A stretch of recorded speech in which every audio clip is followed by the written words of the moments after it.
systems go. Clear for liftoff.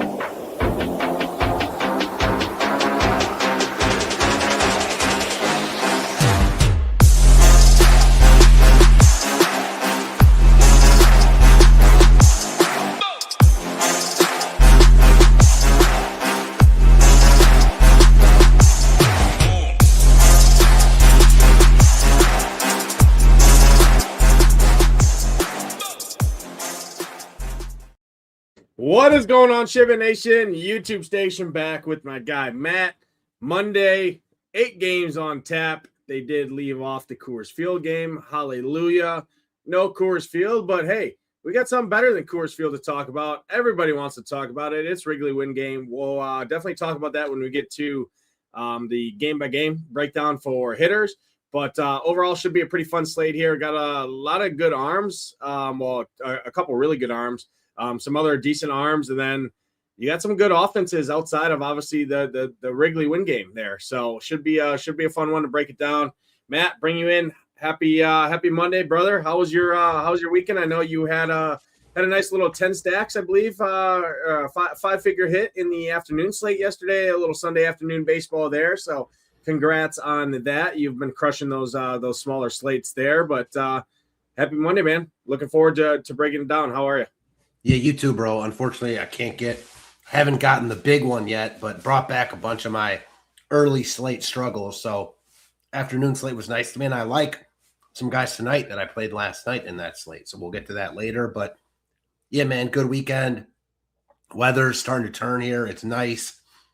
My boy Travis Bazzana called up. I like the way he looks. We got a full slate, and I feel like we got to have a good mix of quality pitching options and high upside stacks, which is all you could really ask for. So excited to break it down with you. Yeah, looking forward to it. I think there's a lot of ways to go here. Should be fun. We know where the field's going to go. So obviously we'll see what wins at the end of the night there. But we'll do our best to break it down. We got Jacob Stubbs in here, wins a lot. Ricky Rose, My Lanes, Michael Peterson, our guys Post Stoner, and Philly Phantom, everyone else tuning in out there. Appreciate you guys watching. Hit that like button. Hit that subscribe button. It helps us out a ton here. We'll save the marketing until the end. But, Matt, going to pull our partner SaberSim here. I did do the dry run. I just an average of ours and SaberSim's projections, average ownership, average projection in general, kind of just to run teams, get an idea of what the slate's shaping out. Schlittler, Soriano, Gilbert, Yamamoto, Cubs. That's what you need to know. Almost 100% Cub stacks in 150 projected lineups. 66% of those are full 5-man stacks. The next closest is the Yankees at 3%. So that will give you kind of an overview of the slate. Schlittler, Soriano, Gilbert, Yamamoto, all 4 great arms. I think all 4 are very, very playable. Cubs offense, obviously with that wind blowing out there in one of the most wind-aided stadiums in all baseball, if not the most wind-affected stadium in Wrigley there. It's super windy outside today. I got off the golf course this morning and got blown away. We have like 20-some mile-an-hour gust here in Wisconsin. Probably pretty similar down there in Chicago overall. So looking forward to breaking it down. But 8K and above, you got Schlittler all the way up at the top, 10K. Think that's a fair price point for how he's looked. He's been absolutely incredible. Soriano fully priced up now at 9,600. Feels a little steep, but again, it's hard to argue with how he's looked. His metrics, he did add a strikeout pitch. Like I said, does his strikeout rate stay where it's at? Not sure, but on this slate, 9,600 matchup against the White Sox, pretty solid play. Yamamoto at 9,300 there gets the very right-handed heavy Astros lineup, who have actually been decent. And then obviously Yordan Alvarez right now, one of the better, if not probably one of the hottest hitters in baseball. And then Logan Gilbert at 9K. And then the other guys down, you got Randy Vasquez, who's looked good at 8K on the year, pitching out in one of the best pitching environments in baseball out there in San Fran. Tanner Bibee, Michael Wacha, J.R. Ritchie round out the top tier here. What do you see? Hit on the 4. All 4 great plays, I think. What's your separation? I mean, ownership's really going to be probably pretty similar amongst the top 4, anywhere from 30 to 40%, given the kind of large field tournaments, I would say, between Schlittler, Soriano, Yamamoto, and Gilbert. So what's your preference between those four? And then any of these other guys in kind of that next tier, Richie, Waka, Bybee, and Vasquez. Break down these top 8. I think that the top 4, like how you rank them and order them and decipher between them, is a huge part of this slate, because I think they all look similar. They're all projecting within 2 to 3 fantasy points of each other. They're all priced within 1,000 of each other. Ownership is all within like 10% of each other, according to SaberSim. So, man, it's tough. I think all of them look really good in their own right. And the only one where and I think you can poke flags, there's red flags, and poke holes in all of them. Really good hitting weather for Schlittler. That's about the only thing not to like there, though. He's the most expensive and he's the highest owned. So I guess that's another thing to kind of, take away from him. But other than that, he's been phenomenal so far this season. He's the most expensive, but he's not too expensive, if that makes sense. I think he's priced fairly for how he's pitched. Good matchup. Pitchers have had success this series in this matchup. So I think Schlittler probably is my favorite option. I want to like Gilbert the most, but man, and you get the Braves coming out of Coors going into Seattle, as big of a drop off in terms of offense and expected offensive production in a ballpark as you can get. Problem is, he just hasn't been as good as the other guys this year. I still am buying his stuff. I like Gilbert, but if I'm not going to get an ownership discount, I just don't know if I want to get there. Soriano, you've got really good hitting weather. He's come back down to earth a little bit. He just faced this team. He wasn't great. Now he's priced up and getting ownership. I like him, of course, but I think my number 2 after Schlittler is going to be Yamamoto. I think he's the best, I think overall, if I were picking like who the best pitcher on the slate is, it would be Yamamoto, in my opinion. I think he's the safest arm. Not that he can't get blown up. He wasn't great his last time out, I believe. But again, you mentioned it. Right-handed heavy Houston lineup. I think he looks good here. I wouldn't argue with you if you liked either one or any of the other guys more than him. But for me, I think I'm going to go Schlittler, Yamamoto, Gilbert, Soriano. But again, all very close. After that, I don't have much interest in the spend up guys. I feel like if I'm spending up, it's going to be on one of those guys. Vasquez, just the K upside isn't there for me. He doesn't project well. I think he's too expensive. It's a good matchup. San Fran has shown to be pitiful so far. I just can't get there at that price. Richie, no thanks. Waka and Bybee, you got good hitting weather. So, yeah, I think for me, it's the top 4. How do you see it?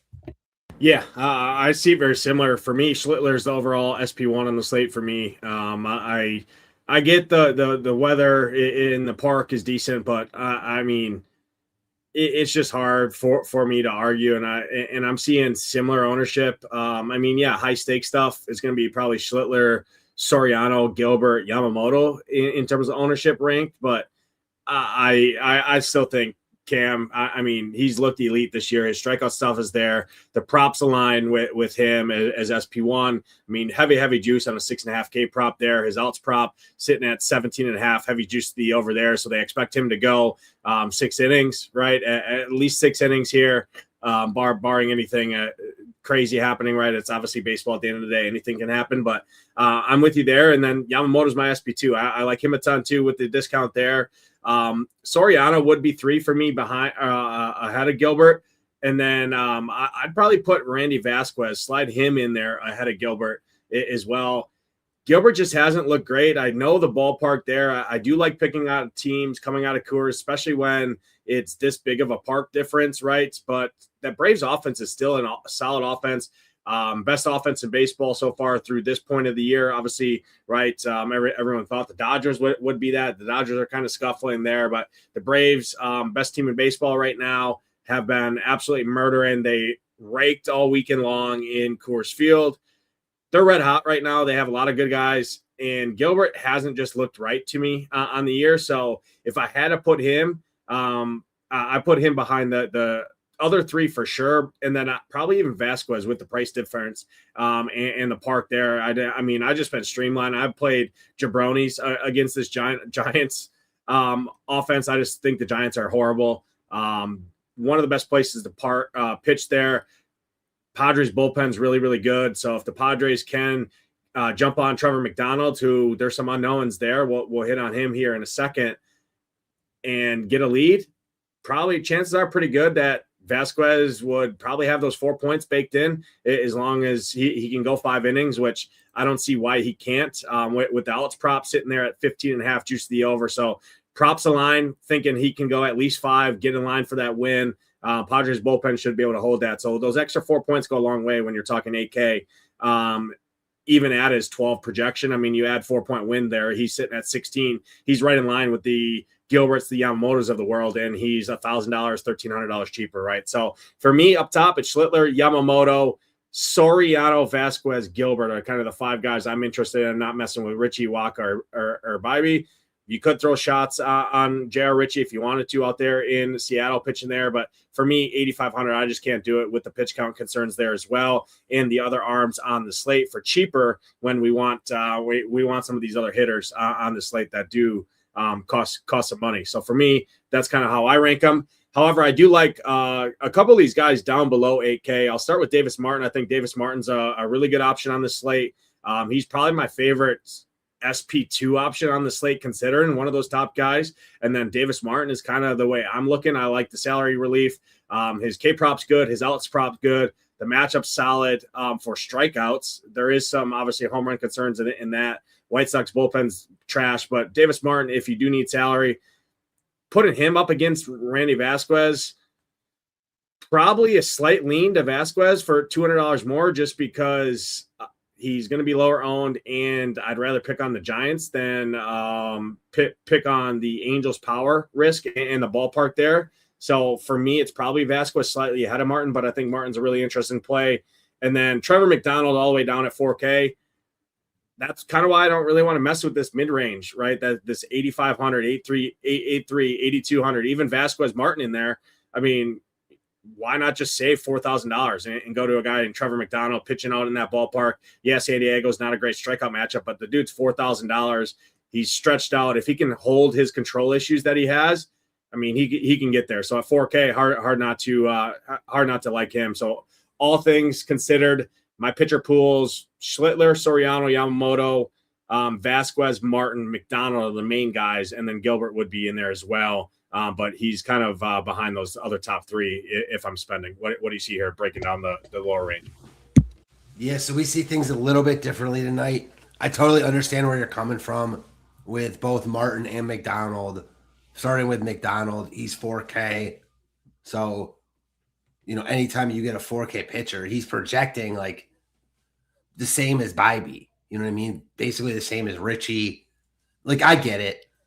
I don't want to say I'm definitely not going to play him because he's 4K and that opens up so much. But I like the Padres here. He's not particularly good. You're only playing him because he's 4K. Anyone who does play him, which, again, we're playing a salary game, so it makes sense. But I don't love it. And the other guy is Martin, which I understand he's been really good results-wise so far this year. And you've also got a good matchup here with an Angels team, which has been awful at home against right-handed pitching. I'm kind of thinking the tide turns tonight, though. I like the Angels also in tournaments. Martin, I think he's been getting by with some smoke and mirrors. His expected numbers not as good as his actual numbers. Really good hitting weather here. So I'm on the other side of both those guys. Doesn't mean I don't think they're in play. And I think if you're spending down, those are the 2 best options. For me, I think I'm just going to spend up on those 4 guys, though, because I like all 4 of them. And deciphering between them is the hard part, but I like all 4 of them, so I don't really want to get different there. Yeah, no, I totally agree. And it's not like I'm going to have a ton of exposure to McDonald and Martin, even Vasquez for that matter. But I just know everyone's going to play 2 of the top 4 guys and play the Cubs because it allows you to do so. But if I want other high-powered offenses like the Yankees, like the Dodgers, I like the Brewers as well here tonight. I do.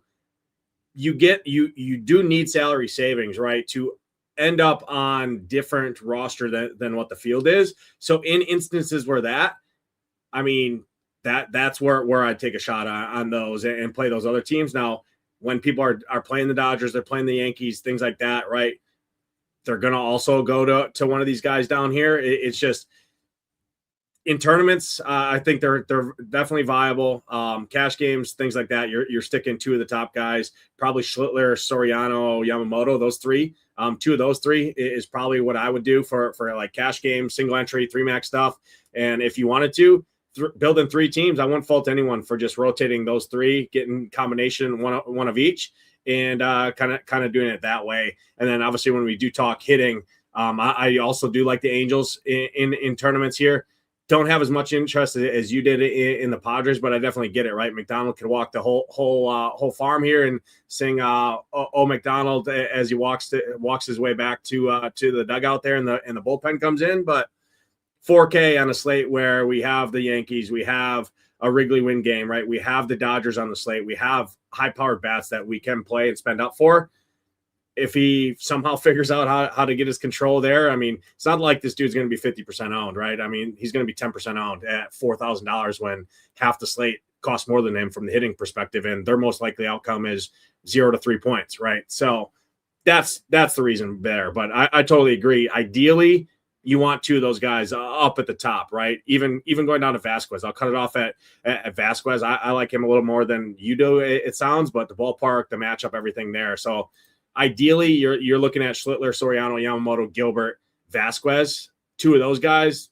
You could possibly throw Martin in there, but really those guys up at the top. I'm just looking outside of or in tournaments, different roster constructions, things like that.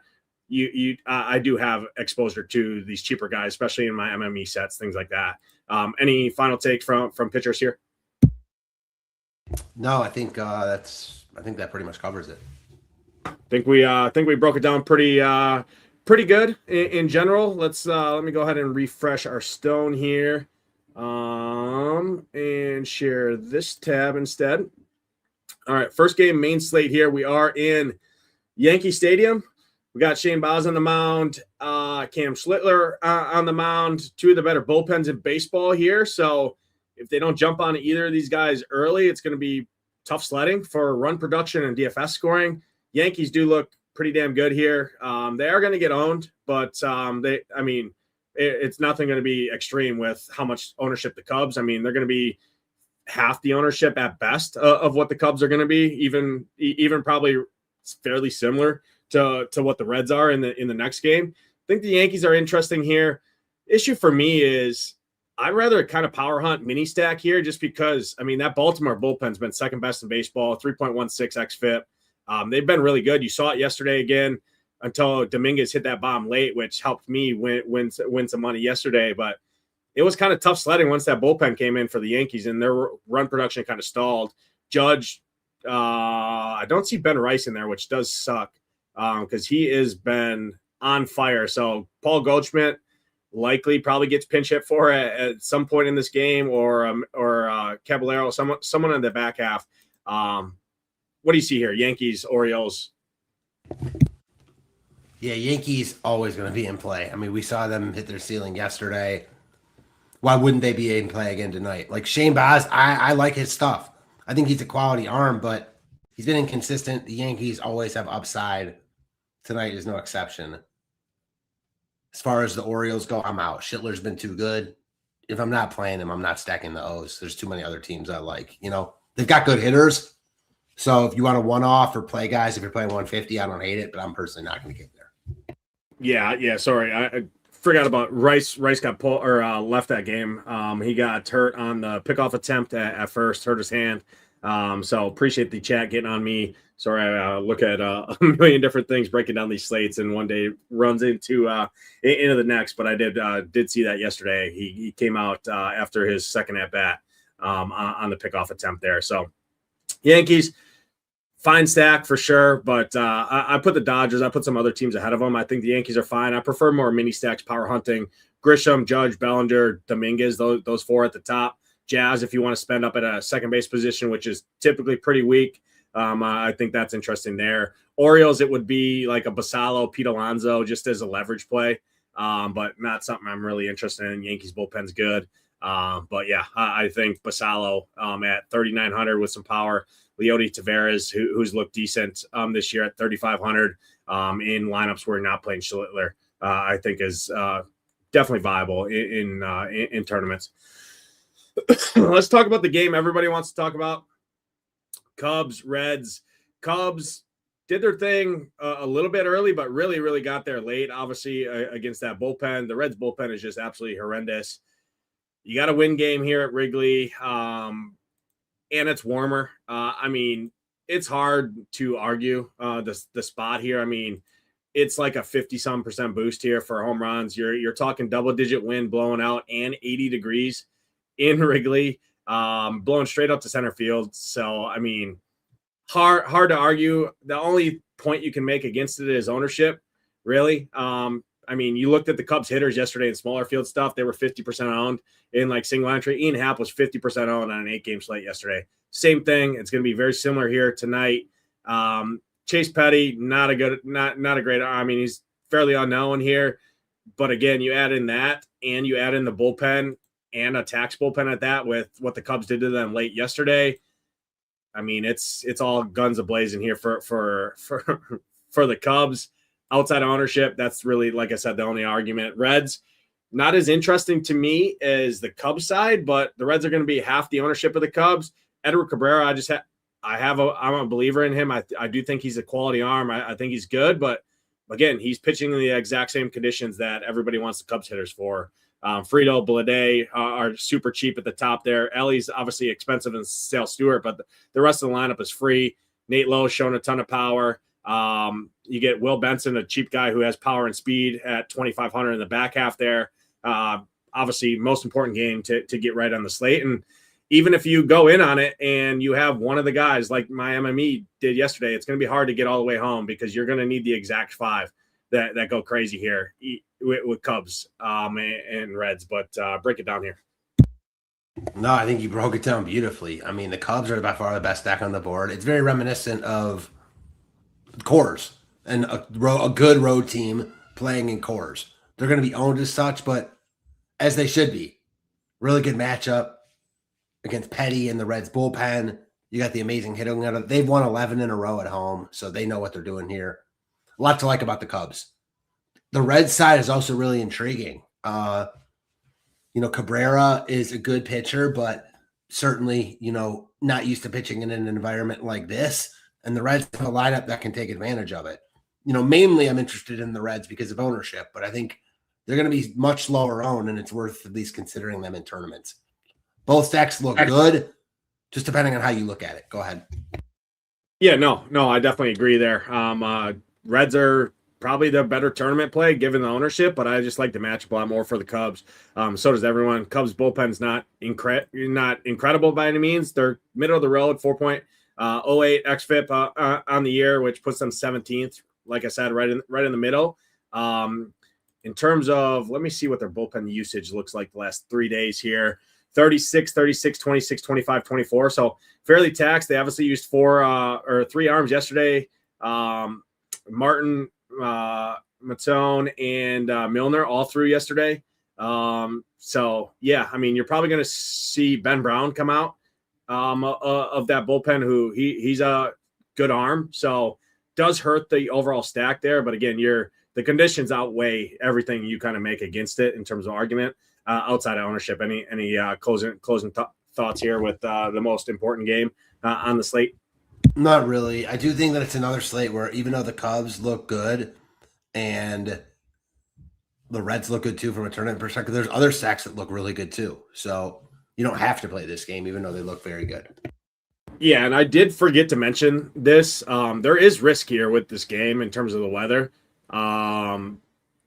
With it being hot, humid, and the windy, right? There is a potential for storms. Roth right now says they also moved the start time up in Chicago, though I'm not sure it gets them off the hook. I still think there's a decent chance for an in-game delay, though in fact they are likely starting the game, means they will likely finish the game as well. So there is some risk there, but really that just tells me we're not playing pitchers anyway. So if you're going in on it, I would go in full. I probably wouldn't do mini stacks or kind of one-offs here. I'd want full 5-man stacks on either side, because if the game does play, you have it all. If the game somehow gets cut short, well, then you're missing out on at-bats for your offenses there. So that's kind of how I would approach it. But again, I didn't really have any interest in Cabrera and the Reds pitcher. So the in-game delay doesn't really worry me too much. Yeah, it could take these guys out of swing, momentum, things like that. But it's not as much risk for the hitter side. Any points on the weather there? No, yeah, I think you said it kind of how I would say it, and that like not really a game I'm interested in playing one-offs from. I'm either playing it or I'm out. Yep, I tend to agree there. Anytime a game's getting that type of ownership, I mean, you're going to have people who literally go in on it. They go in on the game stack. They go in on just all in. So I wouldn't like to dip my toes in there. I either want to be in on it and take my shot there, or be completely off it and bank on one of these other teams outscoring them there. So takes us to the next game here, Kansas City and your Guardians. This is one of my kind of sneakier spots on the slate. I like this spot. Tanner Bibee, a good arm, a decent arm. Michael Wacha, a decent arm too. But, I mean, with the new dimensions of this park here and the weather tonight in Kauffman Stadium, with it being upper 80s with 8 to 10-mile-an-hour winds blowing straight up to left center field the entire duration of this game, where it's 377 in those power alleys. I mean, I think this is a really good spot to look for offense that really isn't getting enough ownership. Obviously, when you have the Dodgers, the Yankees, and a Wrigley win game, that's going to be the case for every other team besides those. So interesting spot here. Royals bullpen's not good behind Wacha. I think the Guardians are my preferred side, but for all the BVP guys, the Royals have hit Tanner Bibee pretty damn good. So I like both sides here for offense. What do you see here? This we do see eye to eye. I like both sides for offense here. Really good hitting weather. We know that the KC ballpark will play better for hitting this season, presumably once we get into the better hitting weather seasons, and we're there now. So I'm in on this game.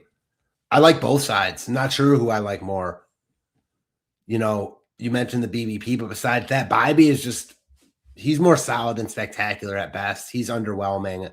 I'm fine picking on him whenever. Same with Wacha. Two guys I think you can get to. My boy Bazana called up now for Cleveland, running, so their lineup got a little bit deeper. Yeah, I like this game a lot. Both sides are wildly in play for me. Nice pivots off of the Cubs if you choose to go that route. Yeah, I agree. The reason I slightly lean the Cleveland side is just Wacha's atrocious against lefties, and obviously Cleveland, all their best hitters hit from the left side, right? Obviously J-Ram's a switch in that, but the other guys like Manzardo, Schienemans, who's been great, DeLauder, right? The Travis Bazana, right, who's going to be a stud. I mean, this is a perfect matchup for the Guardians. Wacha struggled with walks and control to the left side. He struggled with power. He struggled with fly balls at a 41% rate on the current season over the last month, looking at his metrics. So, and then you add in the bullpen as well. So I like KC or Cleveland a little more than KC, but I like both sides. I'm with you there. I think this is my favorite pivot spot off of that Wrigley game at similar price points as well. So I do like this game quite a bit. Probably let us down, and Cubs will probably score 12. But hey, that's a chance we take in tournaments, and that's the that's the benefits of having a portfolio of lineups like we both have tonight. Next game on the slate: Brewers, Cardinals. Kyle Leahy, Chad Patrick on the mound. Cardinals, Brewers. I think this is another decent, interesting spot from an offensive perspective. The Brewers side, full stack or bust for me. It's hard to pick out individual bats. Terang should be back in there today. Was scratched yesterday due to an illness, so he should be back. Not the best ballpark for hitting here, but let me just look at what the temperatures are. I gotta assume it's pretty warm in St. Louis, and you got 12-mile-an-hour winds blowing out. Yeah, 80 degrees, wind blown out. Yeah, the park's not great for offense, but both of these teams have upside here. Chad Patrick's not any good. He was great last year, not been good this year. Weatherholt, Burleson, Nolan Gorman. I mean, you got some cheap lefties there to get to Patrick. who can definitely do their thing. And then on the Brewer side, it'd be more full bust or full stack or bust. Leahy's terrible against lefties. He's horrible just in general. There is pinch hit concern with the Brewers, which does take them down a notch, but they are expected to get Andrew Vaughn back in there. I also saw Jackson Chourio reinstated from the IL, so he might be back in there. If that's the case, does definitely boost my interest in the Brewers. But what do you see here? Break us down in Busch Stadium. Yeah, I feel like on a lot of slates, I would love both offenses here. On this slate, there's offenses I like more. Obviously, the Cubs. Just talked about a couple that I like a lot. We have the Yankees. We'll get to a couple I like a lot. So I think these two, not just for me, but for the field, might fall through the cracks a little bit. So that is intriguing from a tournament perspective. Neither pitcher is good. So I don't think either side is a bad side to target. When I compare them to like the Guardians and Royals, I think I like that game more. We'll get to the Dodgers, and I talked about the Angels. I like those teams. Milwaukee and St. Louis, good plays on this slate. I just don't think I'm personally going to get there. I don't know. I know you love the Brew Crew, so you probably have them higher than I do. And it's nothing for me. Like, I don't like them or anything. I just think there's teams I like a little bit more than both these squads. Yeah, I just think the Cardinals, the Cardinals bullpen is trash. I want to see what the Brewers lineup looks like because guys like if Lockridge is in there, I mean, I'm hoping he's out with Chourio coming back, hopefully. But guys like David Hamilton are some pitch hit concerns. Andrew Vaughn might be back as well, at least projected there. I'm not sure. I have to look on that, but Cardinals bullpen's not good. It's good hitting weather. Starting pitching sucks, and nobody's going to play them. So with a team who has popped for double-digit runs multiple times on the year and has the stolen base upside built in, that has me super interested in the Brewers in tournaments just because no one's going to play this team, and they could easily be the highest-scoring offense on the slate. I mean, they've done it multiple times on the year.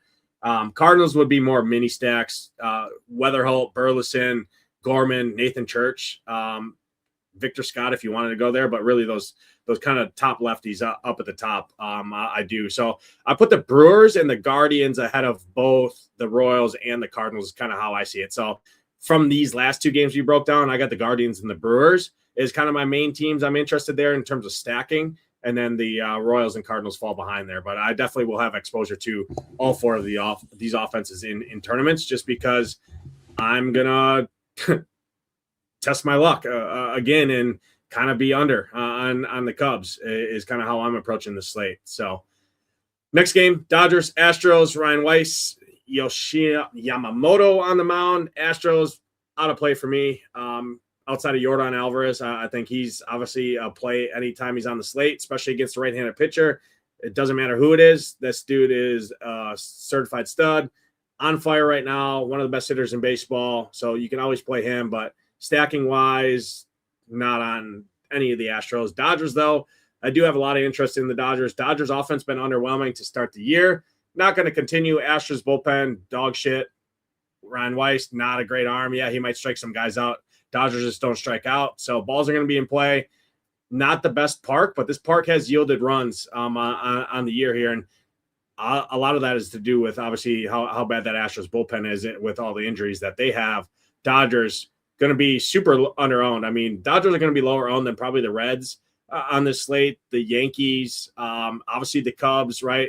Anytime that's the case, you have to have interest in the Dodgers. They fall in the category of stack every single time they're on the slate, regardless of what they've done for me lately. That fits the bill here tonight. So Dodgers, all things considered, ownership, everything, probably my top overall stack on the slate. What do you see here?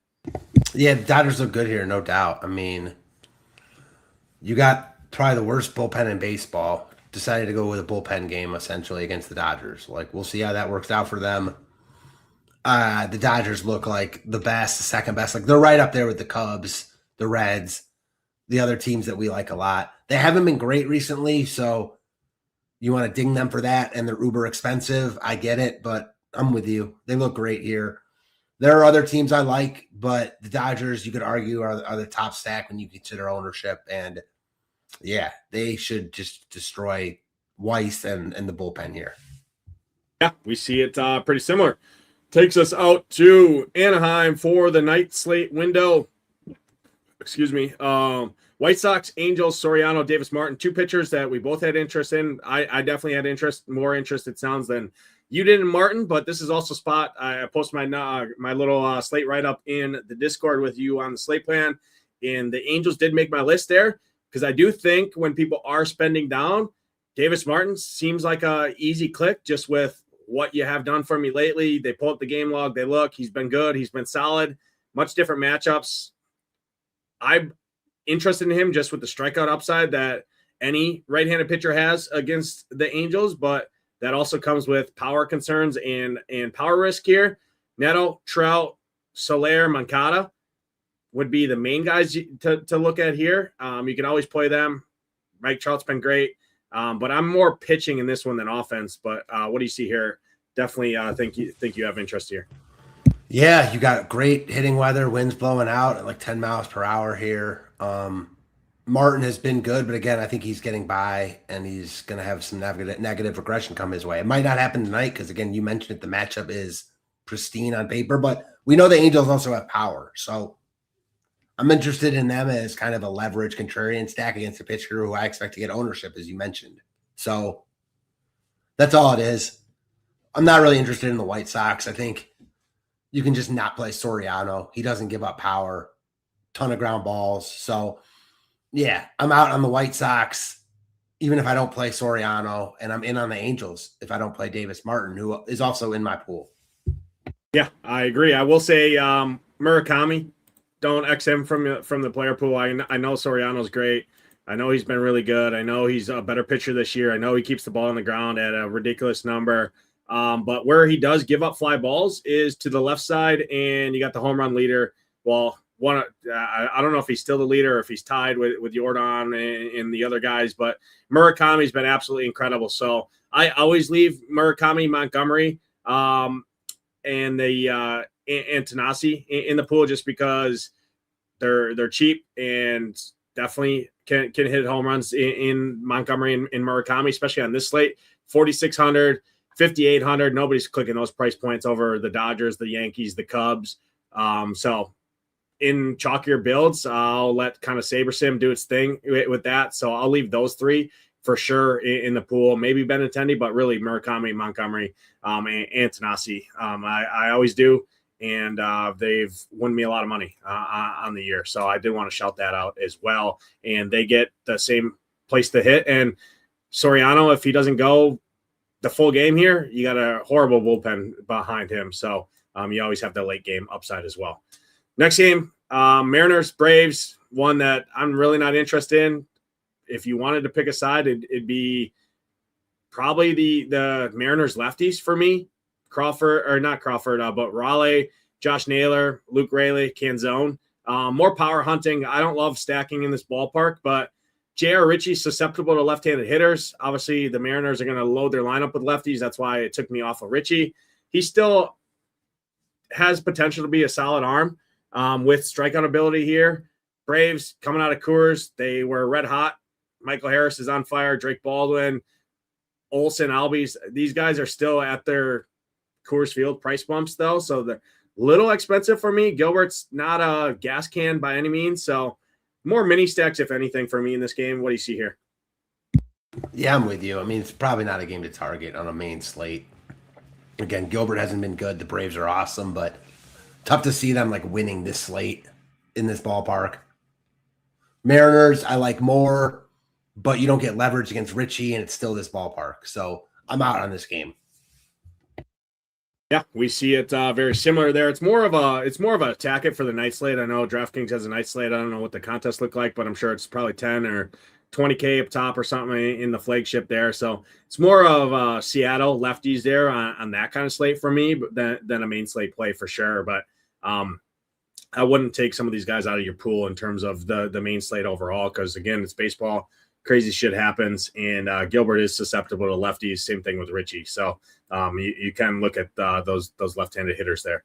Last game on the slate, Padres, Giants. I know you're going to have some interest here in the Padres. Seems like the field is, at least to an extent, just with old McDonald on the mound, 4K. He's going to command some ownership just due to his salary there.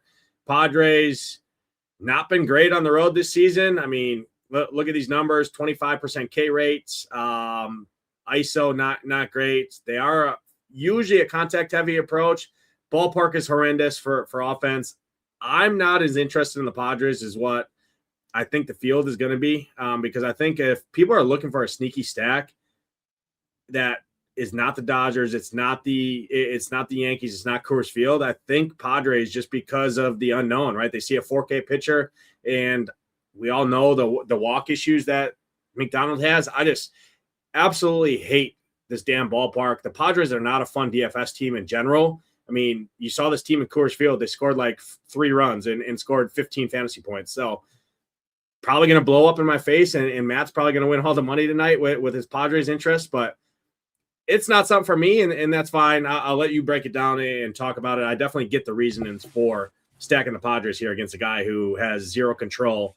I just hate the ballpark and all of the reasons I just broke down, but I'll let you you finish this off here. Yeah, I don't even love them like that because of the ballpark, but I will poke some holes in your reasons not to like them, I guess. Like you said about the ownership, but then you mentioned 4 teams that outside of those 4 teams. Well, if we're already already saying that 4 teams are going to be higher owned, I'm not worried about the ownership. And even after that, we don't know if they're going to be higher owned than teams like Milwaukee and St. Louis. Even if they are, I think it's going to be negligible because you got teams like the Cubs, the Yankees, the Dodgers. People want to play those teams, in my opinion, not the Padres in this ballpark. For me, they stole a bunch of bases yesterday late, which is encouraging for me, especially going into a park like this. We know this lineup's talented. McDonald isn't good and going to get ownership. So that's where my interest lies in the Padres. But I think teams like the Guards and the Royals and, the Dodgers, obviously the Cubs, all look better on paper. So it's hard to love the Padres here. And I'll say it, you're going to hate this even more, but I actually think the Giants are in play a little bit here. Vasquez, I'm still just not buying what he's selling. I know he's made some changes and he's looked good results-wise coming into this game, but he got shelled last time out. His actual ERA is really good, 2 point something. His expected is 5 point something.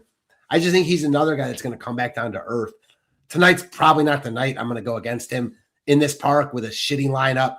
He's not even getting ownership, so probably not the spot. But, man, we saw it last time he pitched against Boyd. High upside game for both offenses. I wouldn't be shocked if we saw a similar occurrence here. That's all I'm saying.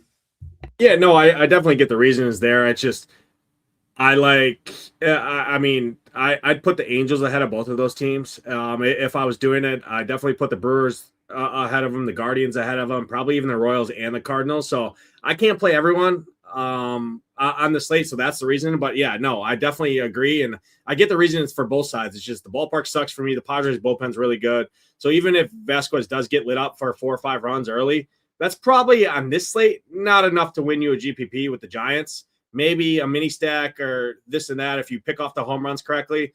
It's just not something that I'm willing to really do with my roster construction. I don't know of the 9 shitbags in that Giants lineup who's going to do the damage, and then Padres bullpen is just straight nails behind that. So I would have more interest in the Padres side, like you said, for all those things you alluded to. McDonald is going to be the cheap guy everyone goes to when they're spending down. They might as well just go all the way down. So I get it. It's just I have all those other offenses ahead of them, so I can't list every offense and play everyone. So they missed the cut for me, but I definitely understand it. That's all 8 games. We broke down hitting, broke down pitching. Matt, our final point of the show is your favorite pitching combination, your top stat, your top 2 stacks or so, right? Make sure you include a lower owned one, and then a home run call for the people. Man, Bazana in the 5 hole gets me excited. I'll say that. But as far as my 2 favorite stacks, I'm gonna go with the Royals and the Dodgers, 2 teams off of the Cubs. I like both of them a lot. I think just getting off the Wrigley game makes you different here. So I talked about a bunch of offenses I like. Those are 2 of them. Home run call. I'm going to go with a guy off of one of those teams. Give me Vinny P going yard tonight. That's a sign. That's a sign because that was my home run call there. So Wow. That's a sign he's probably going to go 0 for 4 with 3 strikeouts because we both had him out of 400 some or 300 some hitters on the slate. Right. We both had Vinny P tagged as a home run. I was literally just looking at that. So yeah, great play. I like that. I'm going to go with the Guardians. I like the Guardians a ton here. I'll go with the Dodgers and then the Brewers. I think the Brewers are sneaky. I don't like picking individual bats off against the Brewers. It's a full stack or bust for me. I really am interested to see what this lineup does. But if Churio and Vaughn are back in there, I think that makes it very, very, very much a better stack overall, just from a DFS production standpoint. So I'll go with them. My favorite, your favorite pitching pairing. I'll go Yamamoto and Schlittler. All right, I like that. I'll go Schlittler and I'll go Davis Martin. Just to get a little different, but I like Yamamoto a lot with you as well. My home run call was Vinny P, but I'll go ahead and I'll give another one here. I'll go to the Guardians in that weather boost there. I'll go to Chase DeLauder, gets back on the board with a home run there. Should be hitting first or second up in the top half there. I know the lineup's out. We just haven't refreshed it there, but I like the Guardians a lot. I'll go Chase DeLauder. He's not in the lineup. Excuse me. Yeah, so another one. I'll go Daniel Schieneman. Same lineup. 2-hole. Yeah, 2-hole. Schieneman's been good. I like the lefty power against Waka, so give me Daniel Schieneman then. Same team, Guardians 3,400. That's going to do it. Appreciate everyone tuning in. Hit that like button. Hit that subscribe button on your way out. If you're not a member yet, shipitnation.com. Click Join the Nation. Get in now. $49 for single sport with an optimizer per month. Can't even go to sabersim.com and get that. All access if you want access to everything we have to offer. All sports. PGA's been on fire. We're in the heart of PGA season. We've got another major coming up here soon. Obviously, the rest of the MLB season, the NHL playoffs, NBA playoffs. We got content for that. And NFL right around the corner as well. Best ball, all of that firing with the draft just completing $139 a month for full complete access to everything we offer, including SaberSim with the ability to build up to 500 lineups and late swap. Matt, appreciate you you joining. Breaking it down. Love talking bases with you. I'll be in the Discord. I'm sure you will be as well. Slate plan's already up. Going to get our cores up. Going to build our teams and talk it up, like I said, in the Discord. But for Matt, I'm Nades. Good luck tonight in those contests. We'll see those Ship It Nation logos up at the top. Until next time, we're out of here. Peace.